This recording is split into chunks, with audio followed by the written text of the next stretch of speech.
Assalamualaikum warahmatullahi wabarakatuh. Saya Desi Wayuningsi.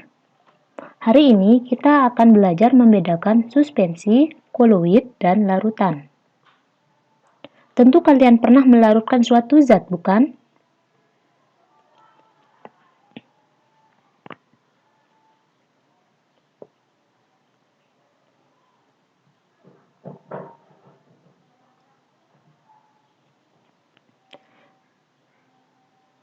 Menurut kalian, apakah campuran ini merupakan larutan, koloid, atau suspensi?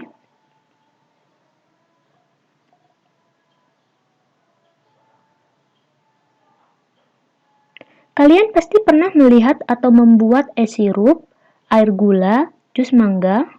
Tahukah kalian bahwa es sirup dan air gula merupakan contoh larutan? Mari kita buktikan. Pertama, mari kita memasukkan gula ke dalam air. Lihat apa yang terjadi.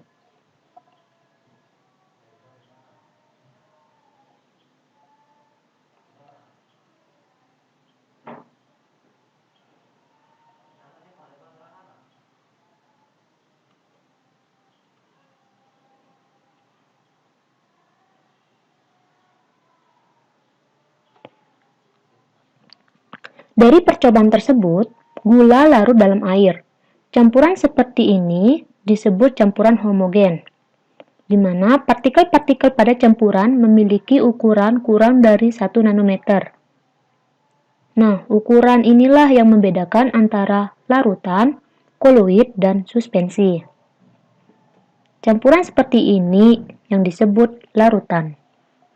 Yang kedua, mari kita memasukkan susu ke dalam air. Lihat apa yang terjadi.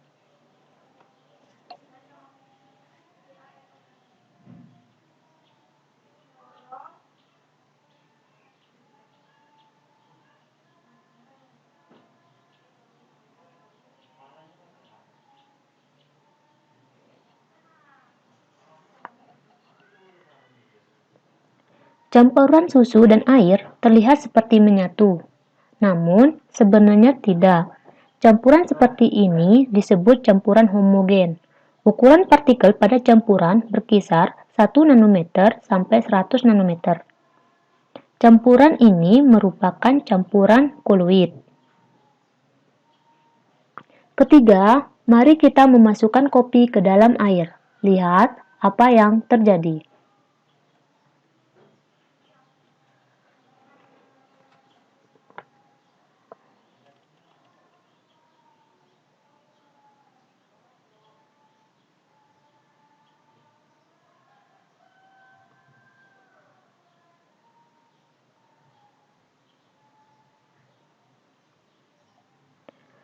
Berdasarkan percobaan, campuran kopi dengan air tidak menyatu. Campuran ini disebut campuran heterogen karena ukuran partikel kopi yang cukup besar, sehingga partikel kopi akan mengendap jika campuran air dengan kopi didiamkan beberapa saat. Jadi, dapat disebutkan bahwa campuran air dengan kopi disebut suspensi. Cara lain untuk membedakan larutan, koloid, dan suspensi yaitu dengan menggunakan efek Tyndall. Apakah efek Tyndall itu? Campuran yang bersifat homogen atau yang sering disebut larutan mampu meneruskan cahaya. Hal ini karena ukuran partikel pada larutan sangat kecil, sehingga cahaya tidak terserap oleh partikel larutan.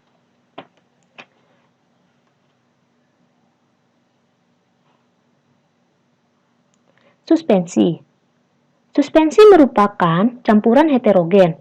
Ketika dikenai cahaya dari senter, partikel suspensi akan memantulkan cahaya.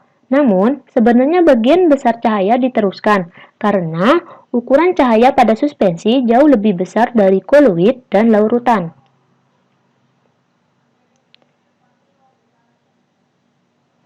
Koloid, ketika cahaya senter dilewatkan dalam sistem koloid, maka cahaya tersebut akan dipantulkan oleh partikel-partikel koloid ke segala arah, sehingga tampak sebagai hamburan cahaya. Nah, gejala pemantulan cahaya inilah yang disebut dengan efek Tyndall. Jadi, apakah perbedaan larutan, koloid, suspensi, dan larutan? Berikut merupakan rangkuman perbedaan larutan, koloid, dan suspensi.